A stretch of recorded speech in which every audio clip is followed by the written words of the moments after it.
que tenemos ánimo, chiquillos, Dios mío.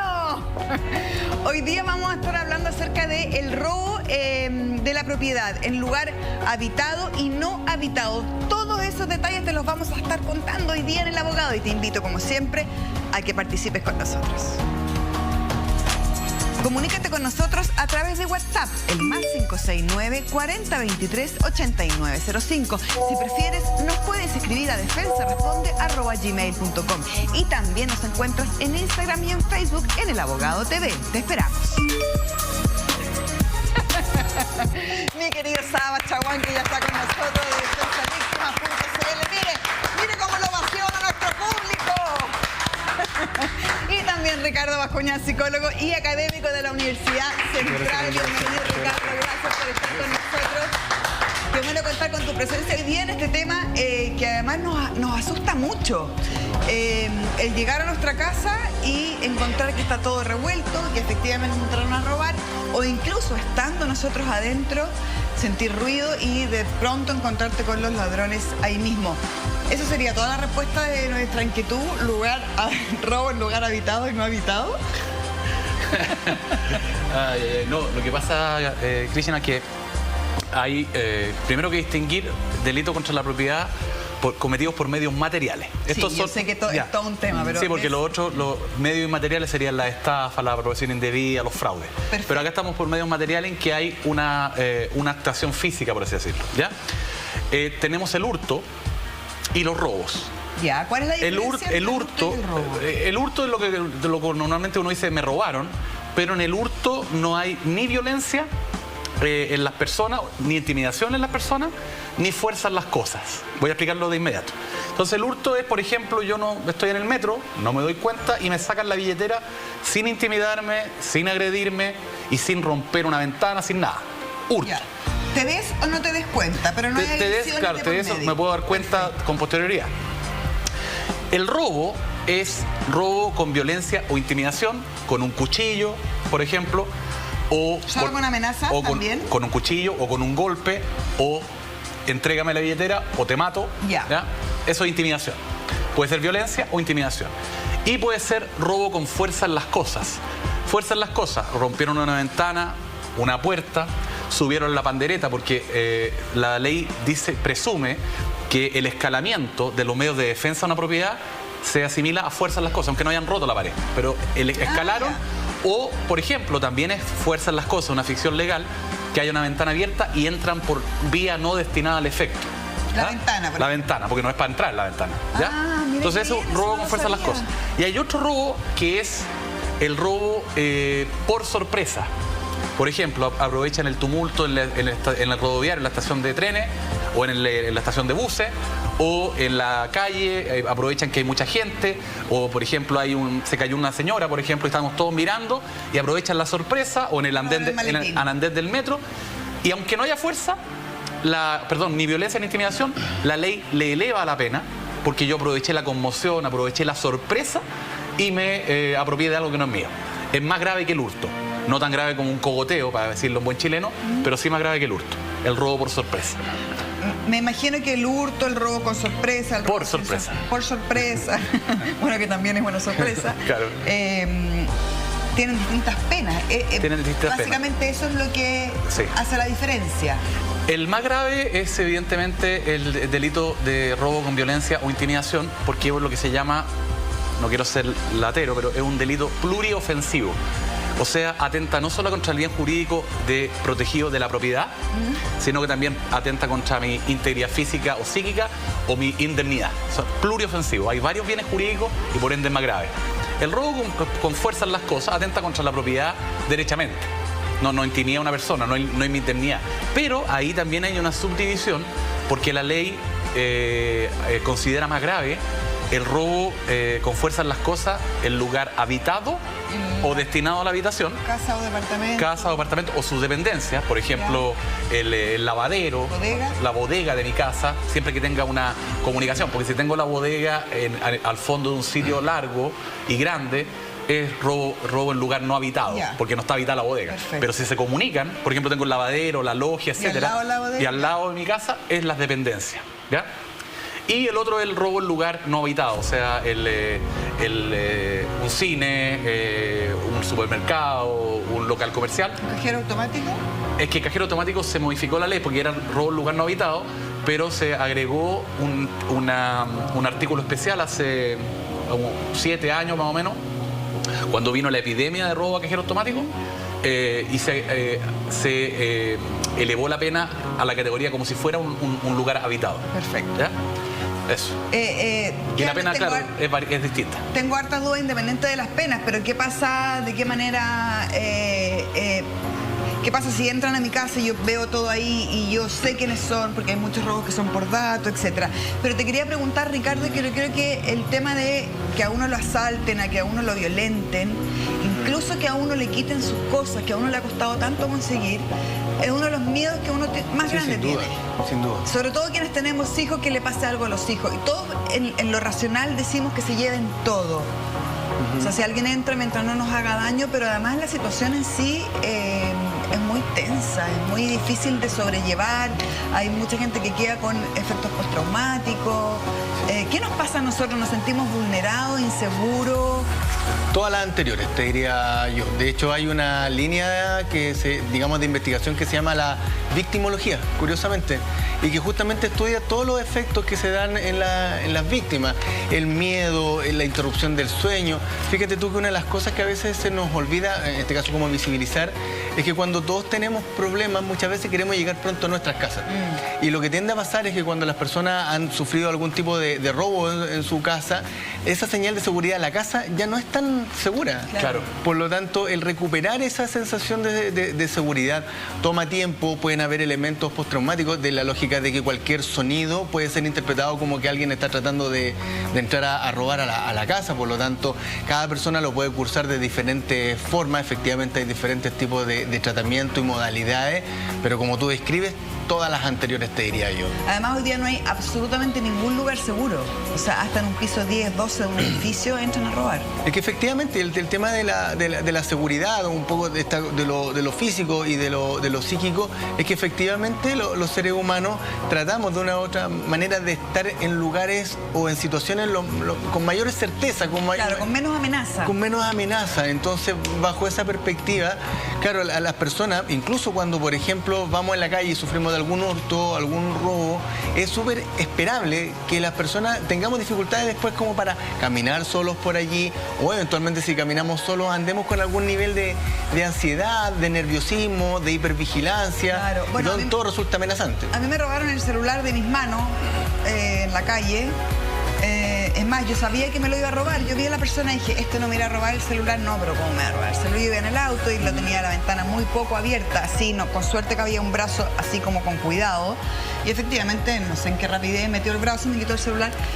Y hasta el día de hoy, eso fue hace como 3 años, hasta el día de hoy yo voy en la calle y veo a alguien que anda paveando con su celular y le digo, oye, ten cuidado que pueden robártelo. Claro, mira, y sería, creo, adecuado en el contexto del programa explicar un poco lo que es lo postraumático. La palabra trauma, su raíz dice que es una herida, ¿sí? Y por lo tanto, como cualquier herida, puede tener diferentes tiempos de sanación, claro, o de curación.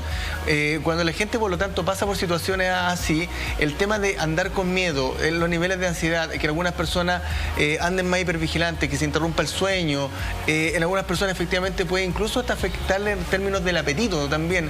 Entonces, lo postraumático involucra con todos aquellos efectos que se van a venir después, claro, de un suceso como el que a uno le pueda tocar vivir. Y que además deben durar un buen tiempo para recuperar la seguridad, etcétera. Tenemos acá, querido Sabas, una gráfica que nos habla precisamente de robo en lugar habitado y no habitado, y que habla de las penas, para que usted me las explique.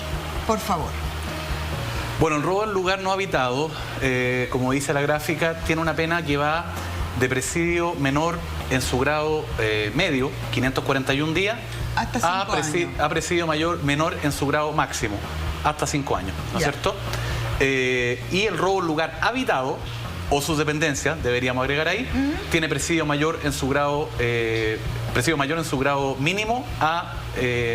no, mínimo, porque hasta 10 años, pero es presidio mayor. Eso quiere decir que, por ejemplo, si me condenan por un robo en lugar habitado o sus dependencias, no voy a tener beneficio a las penas alternativas.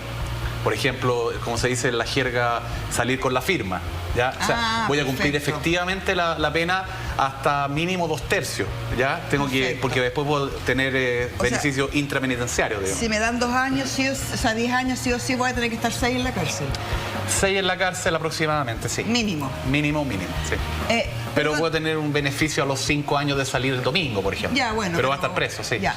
Esto es el lugar habitado, se refiere a lugar habitacional, oficina, supermercado. No, a ver, la ley habla de habitado y el concepto de morada, ¿ya? Ya. Porque, por ejemplo, yo puedo morar, puedo habitar transitoriamente en un lugar. Me explico.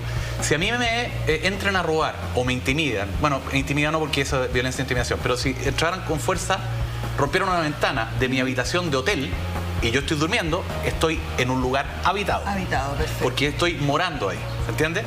Pero si yo... Pero en un supermercado, en un con supermercado personas no. comprando, no. No, eso no es habitado. Ah, ya, El lu- porque no está destinado para dormir. Sí, pero, claro, para morar. Pero ojo. Porque Para dormir. No, pues no es para dormir porque yo puedo estar trabajando en mi casa. En mi casa no solamente duermo.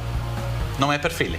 Ya no, pero me refiero a que morar, aparte de dormir, ¿qué más es? Vivir. Morar es sinónimo de vivir. ¿Oficina? No. Oficina puede ser habitado y es discutible, hay jurisprudencia, pero en la oficina también puede ser lugar habitado porque yo moro durante el día. Ya, aunque no duerma. Aunque no duerma. Ahora entendí Claro, el concepto de morar. pero si hay un edificio solamente oficina, en la noche eso no es habitado. no es lugar habitado ni destinado a la Si habitación. trabajo horas extra, Pero es que yo estoy ahí, Ya. estoy ahí. No es un lugar destinado a la habitación, porque dice robo el lugar habitado o destinado a la habitación o su dependencia. Ya, Porque o sea- la oficina yo no está destinada a la habitación, pero si hay 50 personas trabajando, están morando ahí, no van a dormir, pero están viviendo. Perfecto. ¿Ah? Yo lo argumentaría así si fuera el querellante. Perfecto. ¿Ah? Si fuera el abogado querellante diría, bueno, esto es una oficina, lugar habitado o destinado a la habitación. Porque, Ya. por ejemplo, ha habido casos en que no se ha considerado lugar habitado las casas de veraneo. ¿Por qué? porque no están en ese momento habitadas, pero son yo para la morar. Sí, pero yo la ocupo solamente en la Cierto, temporada de perfecto. verano. Entonces ha habido jurisprudencia que ha dicho, no, un momentito, la casa de veraneo no es lugar habitado, puede ser destinado a la habitación, pero si no están 10 meses, han considerado robo un lugar no habitado. Ahora, yo creo que es discutible, ¿eh?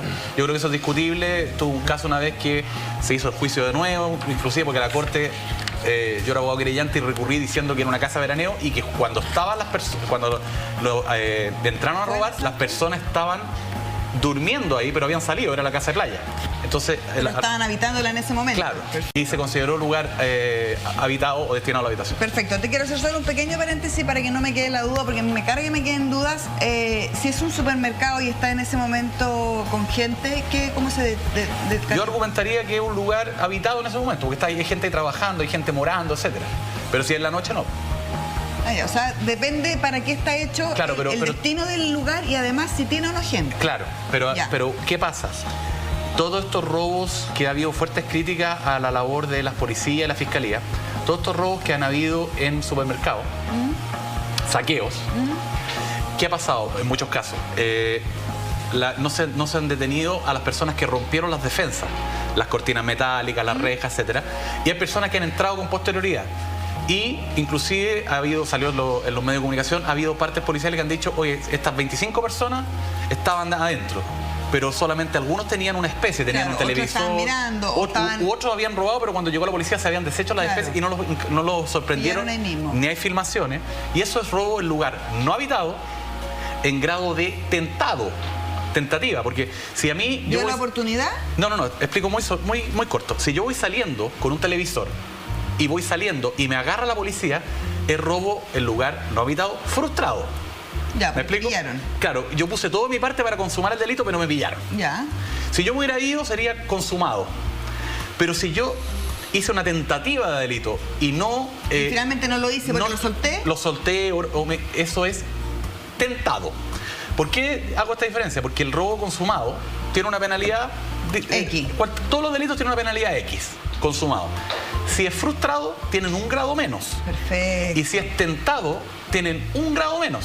Perfecto. Por ende, se roba un lugar no habitado, un supermercado, que no encontraron con ninguna especie, va a tener una pena entre 41 días y 60 días. Claro, ¿sabes lo que pasa? Entonces uno dice, ¿pero por qué no lo dejaron preso? Claro, uno dice, pero está robando. Pero ¿qué pasa? Se produjo un fenómeno, además. había mucha gente que saqueó, es inmoral, es detestable, pero del punto de vista jurídico, esa gente no tenía antecedentes. Claro. Tenía una irreprochable conducta anterior, era robo, el lugar no habitado, tentado. La pena probable era 41 días a 60. Entonces, los jueces no le iban a dar la prisión preventiva. No sé si me explico. Sí. Es distinto que llevarse un televisor y romper la ventana. Claro, lo que pasa es que uno como chileno común y corriente sin irse en contra de las leyes, al revés, que me parece que es la manera en que tiene que haber para que las cosas funcionen, uno dice, claro, y lo dejaron libre. Pero por eso ahora... Uno no entiende esas diferencias. Es que ahora solo 2 años hay un proyecto de ley que es la llamada ley antisaqueo, que estaba aumentando las penas para los casos en que yo me aproveche de una calamidad pública o una conmoción, que no sea robo por sorpresa, claro, para aprovecharme y saquear, se aumenta la pena. En ese caso, hay que tipificarlo bien. Sí, pero había una persona que estaba saqueando que tenía 37 detenciones previas. 37 No, pero ese sujeto debe estar en prisión preventiva. Y muchas de las personas que entran a robar a los departamentos, a las casas, ya tienen detenciones anteriores. Entonces ahí uno dice, ¿cómo? ¿Sabe cuarta vez que roban una casa? Es que lo que pasa, no estoy defendiendo a los delincuentes. No, yo sé que no, pero eso es como la sensación sí, pero que tiene es que también tenemos una labor de educación cívica, porque ¿qué pasa? Es distinto un delito reiterado que no me han condenado entre medio. O sea, yo robé en la casa tuya, robé en la casa Ricardo y en una tercera. Y entre medio me robo con fuerza, por ejemplo. Estuve en libertad, cometí otro delito. Esos son delitos reiterados. Al final me van a subir la pena. Ah, ya. Pero es distinto que yo me condenaron por un robo, cumplí mi pena, aunque sea en libertad, y después robé en otro, pero ya estaba condenado. Eso es reincidencia. Y la reincidencia es una agravante específica. Ah, es peor. Es peor, por supuesto. Ah, perfecto. Tengo hartas dudas en todo caso, porque un supermercado puede ser lugar no habitado, porque está cerrado, no hay nadie, pero hay un guardia, por ejemplo. Pero a la vuelta te la voy a preguntar. Y también tengo una pregunta importante para ti, Ricardo. Nos vamos a ir un pequeñísimo corto, se nos ha pasado volando el programa y ya volvemos. Yo debo... Como 30 veces mi sueldo. Cuando ya se venía mi jubilación, perdí la pega. Nunca pensé que iba a estar en una situación así, pero no sé, se dio todo súper rápido. Si estás sufriendo las graves consecuencias del sobreendeudamiento, puedes acogerte a la ley de quiebra para las personas y cambiar un yo debo plata por un yo debo salir adelante. Pero yo debo seguir luchando. Yo debo empezar de nuevo. Defensadeudores.cl. Tu tranquilidad es un derecho. Querido Ricardito, ¿todos podríamos eventualmente robar? Se dice que algunos sí, que otros no, que nacen así como con la maldad. Mira, La ocasión hace el ladrón, el tema de los saqueos, también hay mucha gente que iba por fuera y digo, bueno, dijo pañales para la guagua. mira, yo me atrevería a decir 2 cositas. La primera que en términos teóricos nosotros de los 6 a los 9, 10 años estamos en un proceso que se llama de desarrollo moral. El proceso donde nosotros empezamos a aprender los códigos sociales, lo que es adecuado, lo que no es adecuado. Por lo tanto, claro, efectivamente hay personas que experimentaron un déficit en esa etapa. Pero por otra parte también, y como parte de lo legal, que tiene que ver con qué tan consciente tú eres de lo que estás haciendo. Efectivamente, donde hay personas que de una u otra manera ya pueden tener como cierto historial, o a veces, y de hecho la ley de responsabilidad penal adolescente, cuando se baja a los 14 años, es que justamente se asume de que a los 14 años uno ya puede ser capaz de discernir entre el bien y el mal. Por lo tanto, claro, si podemos hacer un hurto, voy a inventar una cosa, en realidad ni siquiera inventar, una típica costumbre chilena de llevarnos los lápices de algunos lugares. Y efectivamente creo que una pena para ellos como un bien muy pequeño. Claro, pero es distinto si te lo llevas intencional. Si yo veo que mi querido Sabas tiene un lápiz hermoso y que vale harto dinero, y si yo voy y se lo robo, si me lleve tu lápiz. No sé. Yo ocupo y esta cosa del discernimiento, mira, de hecho, Charles Darwin, cuando anduvo por acá en los años 1850 y andaba elaborando toda su teoría de la evolución, lo cuento como una anécdota teórico-histórica. Y resulta de que él, claro, nunca había visto un terremoto. Y por lo tanto, como que casi como, digamos, implorándole a Dios que hubiese un terremoto acá en Chile. Y él estaba en Valparaíso y efectivamente hubo un terremoto. Y ahí le tocó ver algo que hasta el día de hoy pasa cuando hay calamidades públicas, como dice Sabas. Le tocó ver que un terremoto podía sacar lo mejor de las personas, pero también podía sacar lo peor de las personas. Y por allá por 1904, 1907, cuando hubo estos terremotos, también acá en Chile, habían sanciones que involucraban el fusilamiento. Sí, claro. Por lo tanto, efectivamente... Sí, pero aprovechando esa calamidad. Bueno, hay una agravante específica que se utilizó, perdona Ricardo, que se utilizó para el terremoto del 2010 en Concepción, como se declaró estado de emergencia o estado de sitio. Con ocasión de una calamidad, hay un agravante que sube las penas de los delitos en esos casos. Y algo similar es lo que se quiere hacer para los saqueos, aprovechándose la conmoción. Perfecto. Porque es especialmente detestable que en medio estaban tratando de ayudar a las personas damnificadas y pasaban tipos con lavadoras, ¿te acuerdas de la imagen? Bueno, ahora en el incendio de Valparaíso creo que se robaron un camión que iba con agua, con no sé qué cantidad de insumos, etcétera. Detestable desde el punto de vista que se mire, detestable. Y tú sabes que los cuentos infantiles, yo les voy a contar algo también, los cuentos infantiles de hoy día, que no tienen a Hansel y Gretel con la bruja malvada que se los quiere comer, a la Cenicienta con la bruja malvada que, etcétera, etcétera, ha traído ciertas dificultades para los niños desde pequeños para identificar el bien y el mal. Porque la gracia de los cuentos estos típicos era que ellos desde chiquititos sabían que la bruja era mala y los niños pobres que estaban ahí encerrados en la olla eran buenos. Y hoy día esos cuentos, los monos, la Pepa y todo eso son todos buenos. Entonces a los niños desde chicos les cuesta un poco identificar el bien. Mira, y además una cosa que los sociólogos podrían explicar muy bien, que tiene que ver con esta crisis valórica en algún momento hemos estado transitando más de una década. Antiguamente el ser honesto, el ser honrado era un valor, más allá de que nos diera cierto como coraje, también nos permitía obviamente enfrentar con cierta valentía alguna La palabra de uno tenía un peso hoy día. Sin lugar a duda. Entonces los niños y los adolescentes sobre todo empiezan a crecer en un mundo donde los valores ya no guían tu existencia, digamos. Entonces, de hecho la película que se hablaba como el rey de los justamente hacía notar efectivamente con que hay oportunidades que los chilenos nos deberíamos... Rey de los huevones. Claro, Está aceptado por la Real Academia Huevón. Sí. Pero, hoy día pareciera ser que el film sí justifica los medios en muchas ocasiones. Antes de que vayamos a la pregunta que nos mandaron, querido Sabas, quiero saber qué hacemos con el guardia del supermercado, porque él está morando ahí. Si bien no duerme porque no tiene una cama con una almohada, está en su lugar de trabajo y está morando. Porfiada. ¿Y qué pasa si entran a robar ahí? Es porfiada la señora.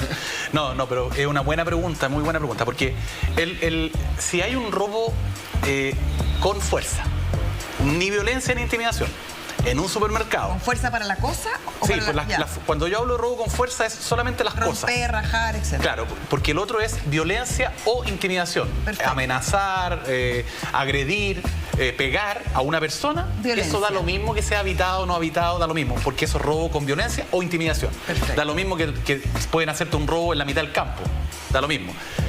La distinción de habitado o no habitado o destinado a la habitación es solamente cuando no hay ni violencia ni intimidación, sino que se aplica una fuerza, una fractura, un escalamiento en una cosa.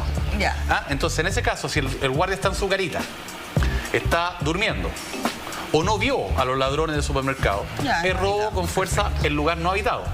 Pero si lo amenazaron, da lo mismo que sea habitado o no habitado porque es robo con violencia e intimidación. Perfecto. ¿Dónde se hace la denuncia? ¿Cómo se hace la denuncia? Etcétera. La denuncia se hace en cualquiera de las dos policías. Policía de Investigaciones, Carabineros de Chile, en la Fiscalía del Ministerio Público directamente o en los tribunales con competencia criminal, juzgados de garantía. Ahí se hace y excepcionalmente el Tribunal Oral de lo Penal. Ahí se hace la denuncia. Y si estoy en un recinto penitenciario, fui a ver un preso, soy familiar de un preso, le puedo hacer las denuncias a Gendarmería. Perfecto. 2, si que entran a mi casa a robar, ¿yo puedo matar a la persona que entró?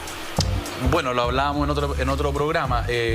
Podría ser un caso de legítima defensa, inclusive legítima defensa privilegiada.